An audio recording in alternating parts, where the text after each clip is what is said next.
Good evening दोस्तों।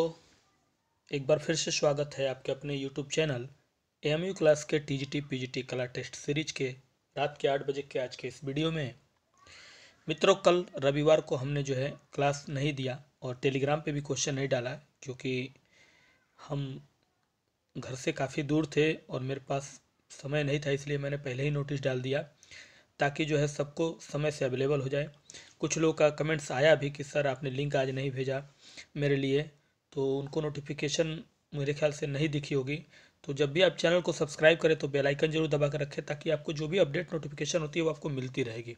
ठीक है, कभी कभी मजबूरी में क्लास नहीं हो पाती है, तो कल मजबूरी ही थी, वरना क्लास आपकी ज़रूर चली होती। तो चलिए इन्हीं बातों के साथ शुरुआत करते हैं आज की क्लास। लेकिन सबसे पहले आपको ये जान लेना है कि ये क्लास डेली 8 बजे रात में चलती है। तो जब भी आप नए बच्चे जुड़े हैं वो डेली रात 8 बजे ये क्लास देखेंगे और वीडियो पूरा देखा करिए, क्योंकि पूरा वीडियो नहीं देखेंगे तो कोई फ़ायदा नहीं आपको तैयारी करने से, क्योंकि पूरा क्वेश्चन जो अच्छे अच्छे होते हैं वो आपके वीडियो के बीच बीच में भी बेहतरीन क्वेश्चन को डाले जाते हैं। तो पूरा वीडियो देखेंगे तभी समझ में आएगा। और तीसरी बात, टेलीग्राम पे जुड़ जाइए, ज्वाइन करिए। टेलीग्राम एप्लीकेशन डाउनलोड करके सर्च मारिए एमयू क्लासेस, वहाँ ये लोगो आपको दिखेगा, वहाँ ज्वाइन बटन आएगा, ज्वाइन कर लीजिएगा ताकि रोज़ाना शाम 6 बजे एक प्रश्न आपको डेली दिए जाते हैं। तो आज भी एक प्रश्न आपको दे दिए गए हैं इस वीडियो को डालने से पहले, वहाँ आप उस पर अपना आंसर दे सकते हैं।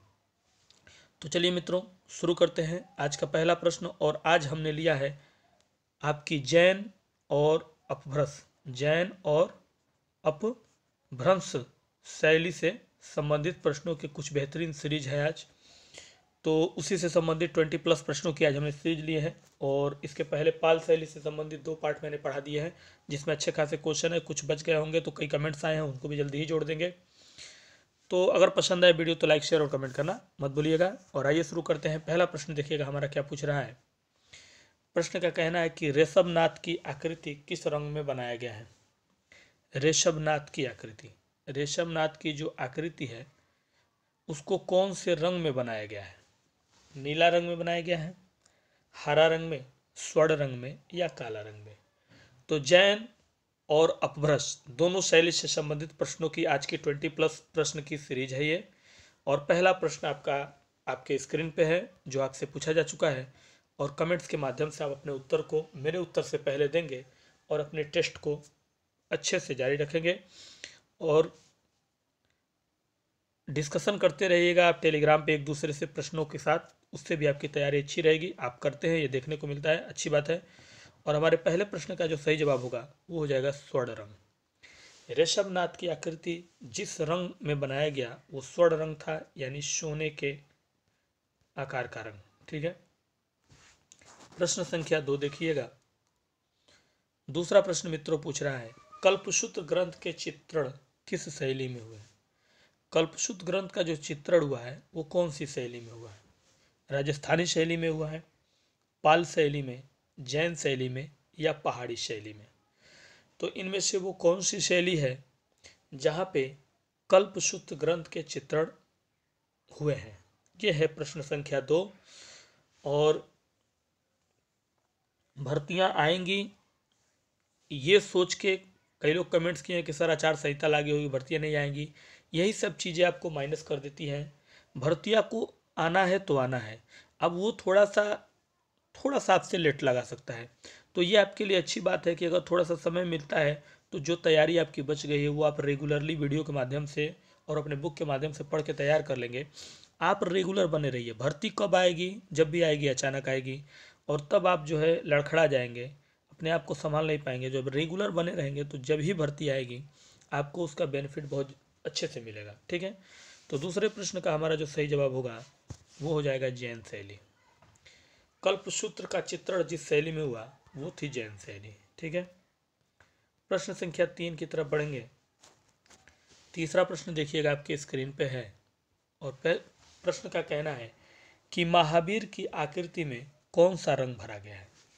महावीर की जो आकृति है उसमें रंग भरा गया है, जो वो कौन सा भरा गया है। नीला रंग भरा गया है, हरा रंग, काला रंग या पीला रंग।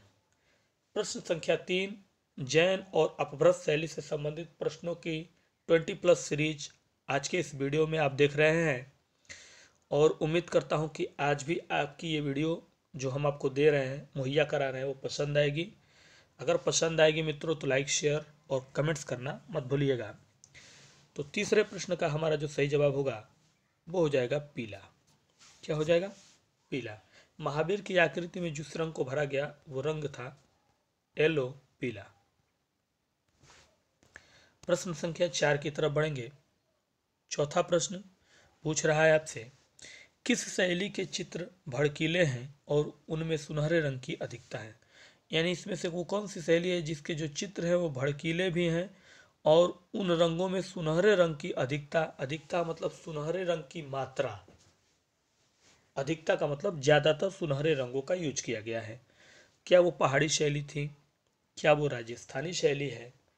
क्या वो पाल शैली है? कि क्या वो अपभ्रंश शैली है? इनमें से वो कौन सी शैली है जिसमें भड़कीले और सुनहरे रंग की अधिकता ज़्यादातर इस्तेमाल की गई चित्रों में? ये है हमारा चौथा प्रश्न और हमारे चौथे प्रश्न का जवाब होगा अपभ्रंश शैली में। किसमें मित्रों? अपभ्रंश शैली में। आगे बढ़ते हैं। अगला प्रश्न है प्रश्न संख्या 5। पांचवा प्रश्न आपसे पूछ रहा है, अपभ्रंश खोज का प्रथम लेख 1913 में किसने दिया? यानी अपभ्रंश जो शैली है उसकी खोज का जो प्रथम लेख यानी पहला लेख 1913 में किया गया था और उसको किसने दिया था, ये पूछ रहा है। इसमें एक प्रश्न ऑलरेडी, इस प्रश्नों में प्रश्न छुपे होते हैं, मैं पहले बता देता हूँ। हर प्रश्नों में प्रश्न छुपे होते हैं और उसको आपको केयरफुल करना है, क्योंकि प्रश्न जो है कहीं और से नहीं पैदा होंगे, जो बुक के सिलेबस में होंगे वहीं से बनेंगे। और करेंट प्रश्न बनेंगे तो वो हम आपको जब भर्तियां नज़दीक होने लगेंगी, डेट की, एग्ज़ाम की निकलने के बाद, तो उस समय हम आपको देंगे। वो सभी मैंने रखा है इकट्ठा, एक ही बार देंगे और एक ही बार आपको जो है वो एग्ज़ाम से पहले आपके काम आएगा। ठीक है। तो मित्रों, अपभ्रंश शैली खोज का प्रथम लेख 1913 में जिसने दिया था उस शख्स का नाम है श्री हरमेन। क्या नाम है? श्री हरमेन। आपसे ये भी पूछ सकता था कि अपभ्रंश शैली खोज का प्रथम लेख निम्न में से किस सन में दिया गया? तो ये सन याद रखना है 1913।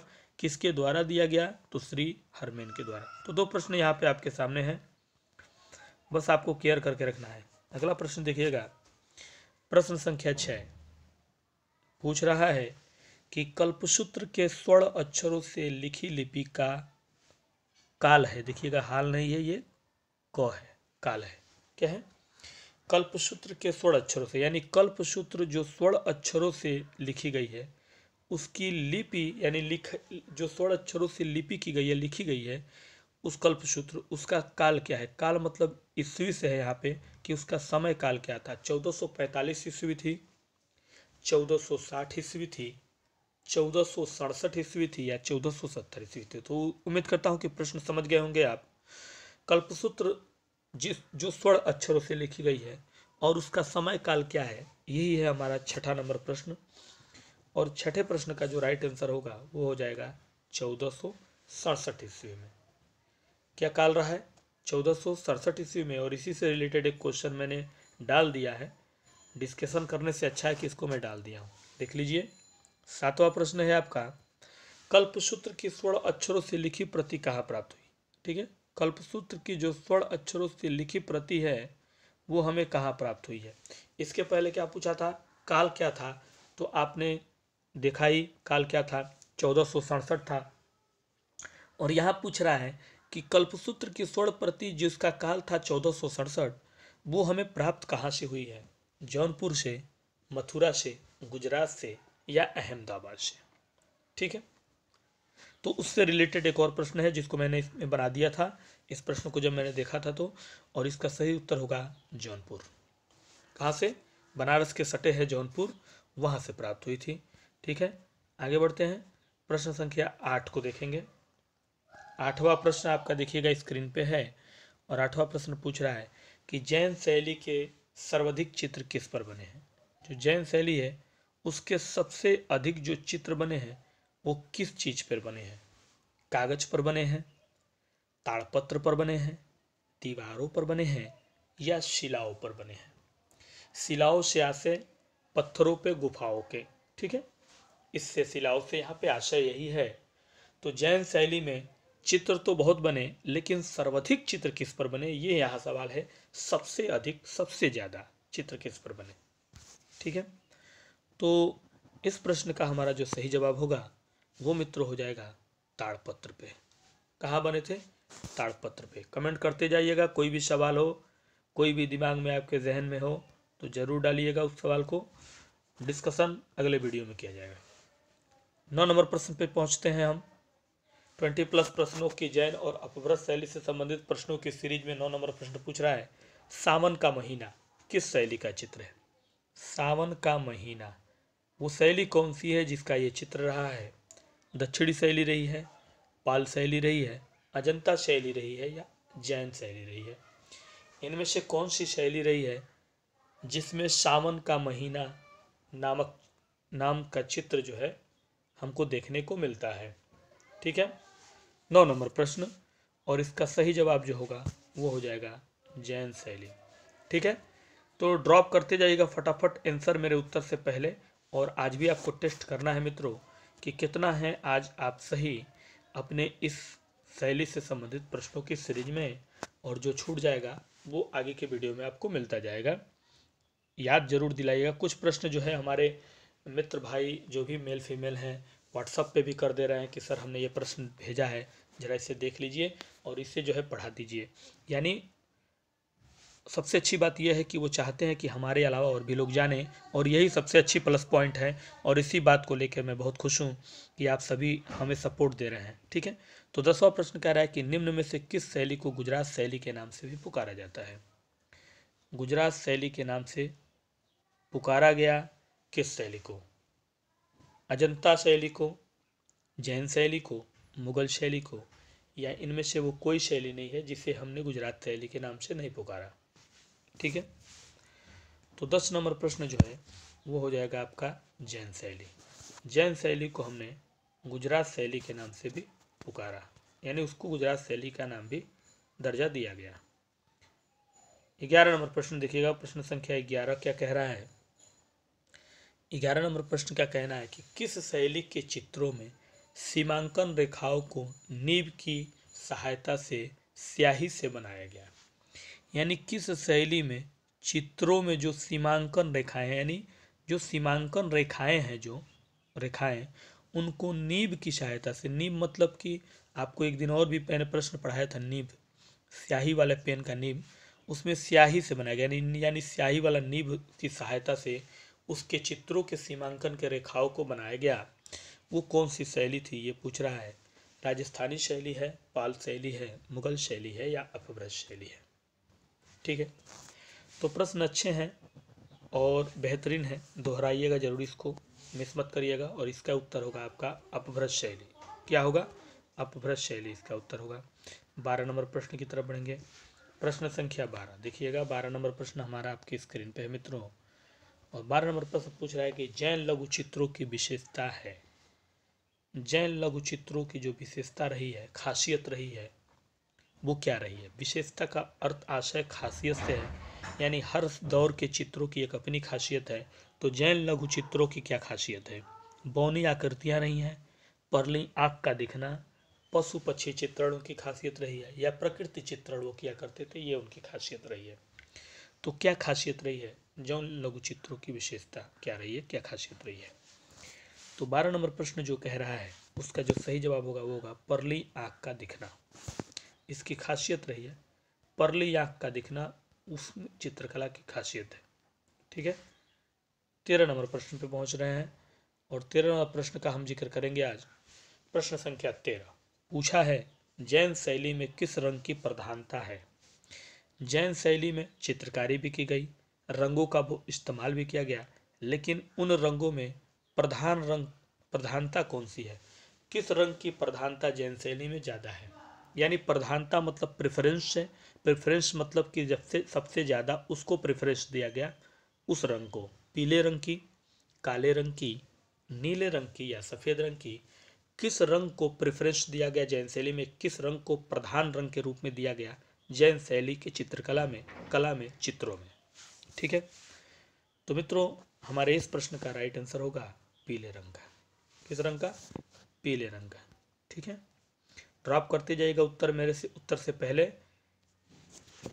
ताकि आपको पता चले कि आज इस टॉपिक पे आप कितने जो है अपना कमांड बनाए हुए हैं। ठीक है, 14 नंबर प्रश्न देखिएगा, पूछ रहा है कि जैन धर्म के अनेक तीर्थकार की सचित्र पोथी में चित्रित किए गए। जैन धर्म के अनेक तीर्थकार, देखिएगा यहाँ किस होगा, क्या होगा, किस। जैन धर्म के अनेक तीर्थकार किस सचित्र पोथी में चित्रित किए गए। कई जगह थोड़ी टाइपिंग मिस्टेक हो गई है, जिसको मैं सुधार के बोलता जा रहा हूँ, बस आपको केयरफुली ध्यान देना है कि जैन धर्म के अनेक तीर्थकार, यानी जैन धर्म में बहुत सारे, एक से अधिक तीर्थकारों को किस सचित्र पोथी में चित्रित किया गया। ठीक है, चित्रकल्प द्रिम, बसंत विलास, कालकाचार्य कथा या उपरोक्तों में से कोई नहीं। तो इन तीनों में से वो कौन सी सचित्र पोथी है जिसमें जैन धर्म के जितने भी तीर्थकार, मतलब अनेक तीर्थकार मतलब एक से अधिक जितने भी तीर्थकार रहे उनको चित्रित किया गया है। ठीक है, अच्छा प्रश्न है और वेरी इंपॉर्टेंट प्रश्न है, इस पे जरूर केयरफुली ध्यान दीजिएगा। और इसका जो राइट आंसर होगा मित्रों होगा कालकाचार्य कथा। किस पे, कालकाचार्य कथा ग्रंथ में। ठीक है, 15 नंबर प्रश्न पे बढ़ेंगे। प्रश्न संख्या 15 ऑन स्क्रीन है और 15 नंबर प्रश्न पूछ रहा है कि बसंत विलास का चित्रण किस पर हुआ है। बसंत विलास ये चित्रण किया गया और किस चीज पे किया गया है इसका चित्रण। कागज पे किया गया है, ताड़पत्र पे, कपड़े पे या कैनवास पे। कैनवास तो इस समय आप लोग देख ही रहे होंगे, जो भी बीएफए बॉम्बे फाइन आर्ट के जो पढ़ाई करते हैं, फाइन आर्ट या बीए ड्राइंग एंड पेंटिंग से, तो कैनवास पे जो है बनाए जाते हैं। तो उसका तो ऑप्शन वैसे ही माइनस दिखता है। अब बचे 3, तो पूछ रहा है कि बसंत विलास का जो चित्रण हुआ है उस चित्रण को किस चीज पे किया गया है। ये है सवाल, सिंपल सवाल है, सीधा। और इसका जो राइट आंसर होगा वो हो जाएगा कपड़े पे। किस पे किया गया है, बसंत विलास का जो चित्रण है वो किया गया है आपके कपड़े पे। तो 15 नंबर प्रश्न का राइट आंसर जो होगा सी होगा। 16 नंबर प्रश्न देखिए, प्रश्न संख्या 16। आज आपका चल रहा है अपभ्रंश और जैन शैली से संबंधित प्रश्नों की 20+ सीरीज। और आज आपको इस प्रश्न में देखना है कि कितने कमांड में है आज के इस टॉपिक पे। प्रश्न है 16 नंबर, स्वर्णिम रंग का प्रयोग पश्चिम भारत के चित्र शैली में कब दिखाई देता है। स्वर्णिम रंग, इसका यूज जो है पश्चिम भारत के चित्र शैली में कब दिखाई देता है। मध्यकाल के 14वीं शताब्दी में दिखाई देता है, मध्यकाल के 15वीं शताब्दी में, मध्यकाल में 13वीं शताब्दी में दिखाई देता है, या मध्यकाल में 5वीं शताब्दी में दिखाई देता है। स्वर्णिम रंग आप लोग समझ ही रहे हैं, स्वर्ण रंग जिसको कहा गया, और उसका सबसे ज़्यादा यूज पश्चिम भारत के चित्र शैली में दिखाई दिया। तो कब दिखाई दिया, सवाल बस इतना ही है। 14वीं शताब्दी था मध्यकाल का, 15वीं था, 13वीं या 5वीं शताब्दी थी। सिंपल सा प्रश्न है और इसका जो सही जवाब होगा वो हो जाएगा मध्यकाल की 14वीं शताब्दी में स्वर्णिम रंग का प्रयोग पश्चिम भारत के चित्र शैली में किया गया। ठीक है, 17 नंबर प्रश्न देखिए, प्रश्न संख्या 17। इसको ध्यान से समझिएगा क्योंकि यहाँ पे कंफ्यूज मत होइएगा, इसलिए मैं इस पे डिस्कशन कर रहा हूँ। प्रश्न कह रहा है कि उदयगिरी की गुफाएं किस धर्म से संबंधित हैं। कई लोगों का इस पे कई मत हो गया है, कई लोग कंफ्यूज भी हो जाते हैं इस पे, बहुत सारे कंफ्यूजन मैंने देखे हैं। उदयगिरी की गुफाएं किस धर्म से संबंधित, जो उदयगिरी की गुफाएं हैं वो गुफाएं जो हैं जिस धर्म से रिलेशन रखती हैं वो कौन सा धर्म है।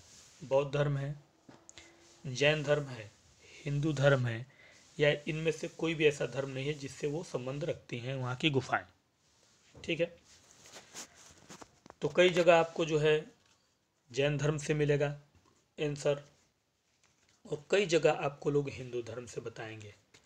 रीजन ये है बताने का क्योंकि ये दोनों जो हैं, दोनों धर्मों का वहाँ पे आपको देखने को मिलता है, वहाँ पे जो मूर्तियाँ भी हों चाहे जो चित्र हों। ठीक है, दोनों धर्मों का देखने को मिलता है, इसलिए दोनों विकल्प में है, इसलिए डिस्कशन मैंने विकल्प को लेकर लिया है एक रहेगा तो एक तो कोई ले सकते हैं, जैन होगा तो जैन ले सकते हैं, या फिर हिंदू धर्म होगा तो हिंदू ले सकते हैं। लेकिन अगर दोनों है तो प्रेफरेंस का यहाँ बात आएगा कि किसे हम लोग प्रेफरेंस देंगे इसको।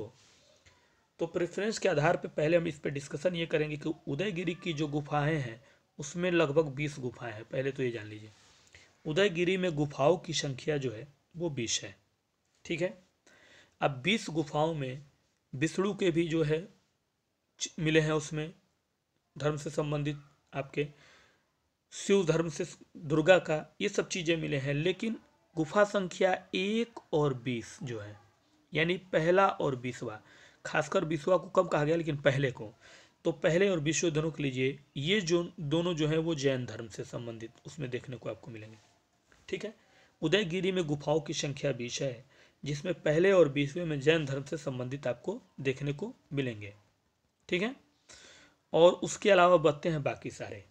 तो सबसे ज़्यादा जो है, सबसे ज़्यादा जो हमको मिलते हैं उसमें देखने को चित्र, या कह लीजिए मूर्तियाँ जो भी बनी हैं, वो हिंदू धर्म से मिली हैं।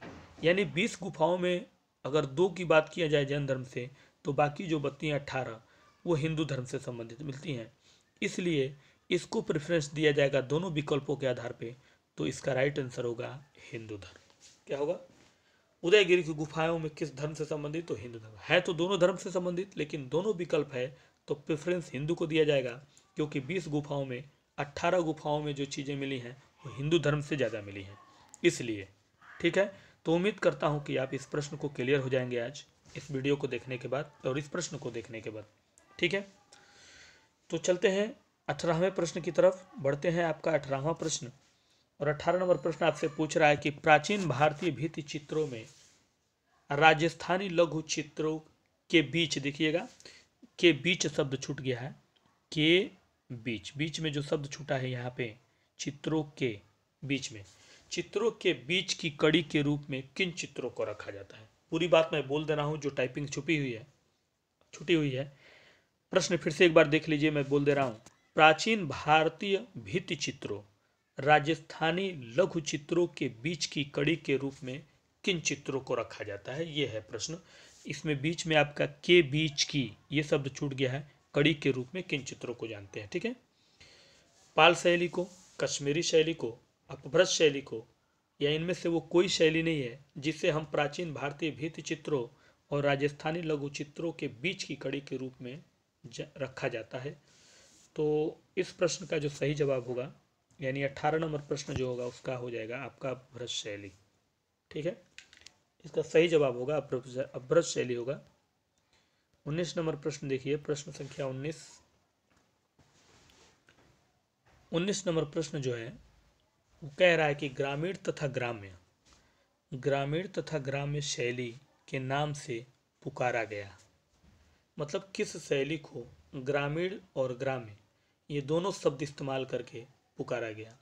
अपभ्रंश शैली को पुकारा गया, पाल शैली को, राजस्थानी शैली को, या कंपनी शैली को। इनमें से वो कौन सी शैली है जिसे हम ग्रामीण या ग्राम्य दोनों कह लीजिए? एक साथ दोनों मैंने इसलिए लिया है कि कहीं कहीं कभी कभी एक साथ नहीं आते हैं, इकलौते आ जाते हैं, सिर्फ ग्रामीण आ जाता है या सिर्फ ग्राम्य आ जाता है। मैंने दोनों इसलिए लिया है ताकि कन्फ्यूजन एक ही बार में इकट्ठा यहीं पे हो जाए। क्लियर? तो ग्रामीण या ग्राम्य शैली के नाम से जिस शैली को पुकारा गया उस शैली को हम कहते हैं अपभ्रंश शैली। क्या कहते हैं? अपभ्रंश शैली। 20 नंबर प्रश्न देखिए, 20+ प्रश्नों की सीरीज में आप पहुंच चुके हैं 20वें प्रश्न की तरफ। आप देख रहे हैं आज जैन और अपभ्रंश शैली से संबंधित प्रश्नों की 20+ सीरीज। 20वां प्रश्न पूछ रहा है जैन चित्रकला कहलाती है, जो जैन चित्रकला है वो क्या कहलाती है? लघु चित्र कहलाती है, पोथी चित्र कहते हैं उसे, पट चित्र कहते हैं, या भित्ति चित्र कहते हैं? यानी जैन चित्रकला में किस तरह के चित्र जो है शामिल हैं? कहने का सीधा अर्थ है इसका कि जैन चित्रकला किस तरह की चित्रकला कहलाई उस समय। तो मित्रों, जैन चित्रकला जो है वो पोथी चित्र कहलाई। क्या कहलाई? पोथी चित्र, क्योंकि पोथियों पे ज़्यादा हमको वो समय के चित्र देखने को मिलते हैं, इसलिए पोथी चित्र उसको कहा गया। आइए एक और प्रश्न आपका कल्पसूत्र से, और वो प्रश्न है आपका ये प्रश्न संख्या आप देख लीजिए जरा कौन सा है, दिमाग से हट गया। 21 नंबर प्रश्न है ये, प्रश्न संख्या 21 नंबर प्रश्न का कहना है कि कल्पसूत्र की सबसे उत्तम प्रति कहाँ की है। दो प्रश्न कल्पसूत्र से ऊपर था कि स्वर्ण अक्षरों में लिखी गई, कौन सा समय था लिखने का काल, और तीसरा प्रश्न इसी से है कि कल्पसूत्र की सबसे उत्तम सबसे अच्छी प्रति जो है वो कहाँ की है, गुजरात की है, अयोध्या की है, जौनपुर की है या बंगाल की है। कहाँ की है कल्पसूत्र की सबसे उत्तम प्रति, या सबसे उत्तम प्रति कल्पसूत्र की कहाँ की मानी गई है। 21 नंबर प्रश्न ये है और इसका सही जवाब जो होगा वो होगा जौनपुर। जौनपुर की जो प्रति है कल्पसूत्र की, उसी को जो है स्वर्ण रंग अक्षरों में लिखा गया, उसी को जो है आपका 1467 ईस्वी में काल में लिखा गया, और वही सबसे उत्तम प्रति मानी गई है जौनपुर की। ठीक है, तो तीनों प्रश्न उसी से रिलेटेड थे, दो ऊपर जो अभी जिक्र किया है हमने अभी, और एक ये आपका हो गया। तो 3 प्रश्न आपके क्लियर हैं। अगर कोई भी उसमें से आता है तो हमको उम्मीद है कि आप मिस नहीं होंगे। 22 नंबर प्रश्न देखिएगा, प्रश्न संख्या 22 कह रहा है कि अपभ्रंश शैली के चित्रों के पृष्ठभूमि में अधिकांशतः कौन सा रंग भरा गया। अपभ्रंश शैली के जो चित्र हैं उसकी जो पृष्ठभूमि थी उसमें अधिकांशतः जो रंग भरा गया, अधिकांशतः मतलब ज़्यादा मात्रा में, इसका अर्थ हुआ ज़्यादा, अधिकांशतः मतलब ज़्यादा मात्रा में किस रंगों का जो है यूज़ किया गया, भरा गया अपभ्रंश शैली के पृष्ठभूमि के चित्रों में। जो पृष्ठभूमि थी उसकी बात कर रहा है। कॉमन पॉइंट इसका क्या है, पृष्ठभूमि, लाल, काला, पीला या नीला। तो प्रश्न को समझना भी बहुत जरूरी होता है और प्रश्न को समझाने की पूरी कोशिश करते हैं। उम्मीद करते हैं कि आप प्रश्न समझते चल रहे होंगे और समझ के ही उत्तर देना सबसे बेटर ऑप्शन होता है। और मित्रों, हमारे इस प्रश्न का जो सही जवाब होगा वो हो जाएगा लाल। अपभ्रंश शैली में चित्रों की जो पृष्ठभूमि थी उसको अधिकतर जो है लाल रंग से भरा गया था। याद रखिएगा, प्रश्न को उल्टा भी घुमा के पूछ सकता है आपसे। 23 नंबर प्रश्न है, जैन धर्म का वास्तविक संस्थापक किसे माना जाता है। अब इस प्रश्न को भी केयरफुली ध्यान देना है आपको। जैन धर्म का जो वास्तविक संस्थापक है उसे माना जाता है किसे। ये भी, इस पे भी बहुत सारे मत बने हुए हैं, मल्लिका, नेमिनाथ, महावीर स्वामी या कोई नहीं। ठीक है, तो जैन धर्म के वास्तविक संस्थापक माने जाते हैं। तो इस क्वेश्चन के हिसाब से जो आप विकल्प का उत्तर देंगे तो वो हो जाएगा आपका महावीर स्वामी। क्या होगा, महावीर स्वामी। लेकिन अगर ये पूछता है कि जैन धर्म के पहले तीर्थकार वास्तविक संस्थापक किसे मानते हैं, यहाँ पे कह रहा है तो महावीर स्वामी है।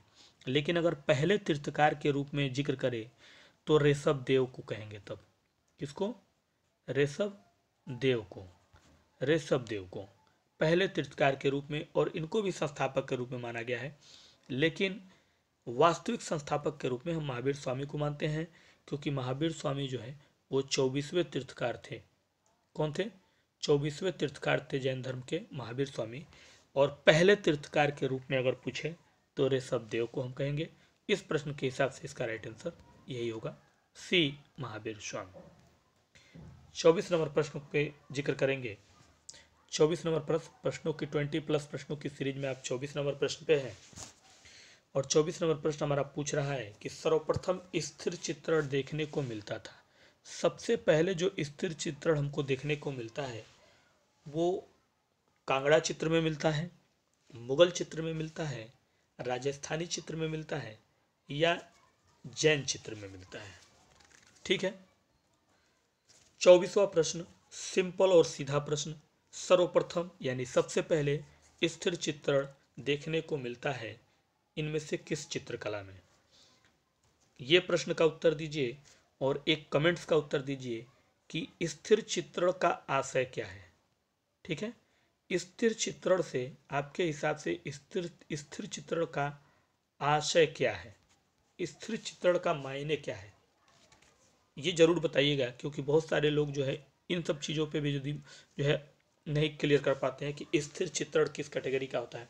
स्थिर चित्रण का मायने क्या हुआ, आशय क्या हुआ, इसका उत्तर दीजिएगा कमेंट्स बॉक्स में अपने। अगर वीडियो पूरा देखे होंगे तो यहाँ तक आएंगे तो जरूर देंगे। और इस प्रश्न का उत्तर होगा जैन चित्र में। ठीक है, सर्वप्रथम स्थिर चित्रण जैन चित्र में देखने को मिलता है। और स्थिर चित्रण का आशय क्या हुआ, किस चित्रण की बात कर रहा है, ये आप कमेंट्स में करेंगे। और इस वीडियो का आखिरी क्वेश्चन 25 नंबर प्रश्न देखिए आपके सामने है। 25 नंबर 25वां प्रश्न आपका जैन और अपभ्रंश शैली से संबंधित प्रश्नों की आज की सीरीज का अपभ्रंश शैली के चित्रों का विषय रहा। जो अपभ्रंश शैली है उनके चित्रों का विषय क्या रहा, थीम क्या रहा, मुख्य आधार क्या रहा बनाने का, यानी मुख्य आधार क्या रहा, चित्रों का विषय क्या था, किस तरह के चित्र उसमें बनते थे, बौद्ध धर्म से संबंधित, ब्राह्मण धर्म से, जैन धर्म से, या श्रृंगार संबंधित यानी सजावटी जो कह लीजिए उस तरह के चीज़ों से बनते थे। तो ये है आखिरी प्रश्न और उम्मीद करता हूँ कि आज की ये प्रश्न आपको पसंद आएगी ज़रूर और आज के ये टॉपिक भी पसंद आएंगे जैन और अपभ्रंश शैली से संबंधित। और 25 नंबर प्रश्न का जो हमारा सही जवाब होगा वो आपका हो जाएगा जैन से। अपभ्रंश शैली में चित्रों का जो विषय रहा वो जैन संबंधित रहा, क्योंकि उस समय के लोग उसी से संबंधित धर्म के ज़्यादा अनुयायी थे, हिंदू धर्म के भी थे, इसलिए हिंदू धर्म से संबंधित जो है थे, लेकिन आपको कह लीजिए ना की मात्रा में थे, लेकिन जैन धर्म के मानने वाले उस समय ज़्यादा थे और उस शैली में इसी विषय से संबंधित चित्र भी नहीं। तो उम्मीद करता हूँ मित्रों कि आज की हमारी यह वीडियो पसंद आई होगी। अगर पसंद आई होगी तो एक लाइक ज़रूर करिएगा, शेयर करिएगा, क्योंकि आपके शेयर करने से कुछ लोग और जुड़ेंगे जिससे आप एक हेल्प करते हैं मेरे लिए। और कमेंट्स करिएगा अच्छे, और कोई सवाल हो तो उस पर भी उसके बारे में अगले वीडियो में आपको जिक्र कर दिया जाएगा। तो चलिए आज के लिए दीजिए इजाज़त, कल फिर मिलते हैं इसी समय इसी टाइम लेकर कुछ और बेहतरीन प्रश्नों की बेहतरीन सीरीज की श्रृंखला। तब तक के लिए नमस्कार।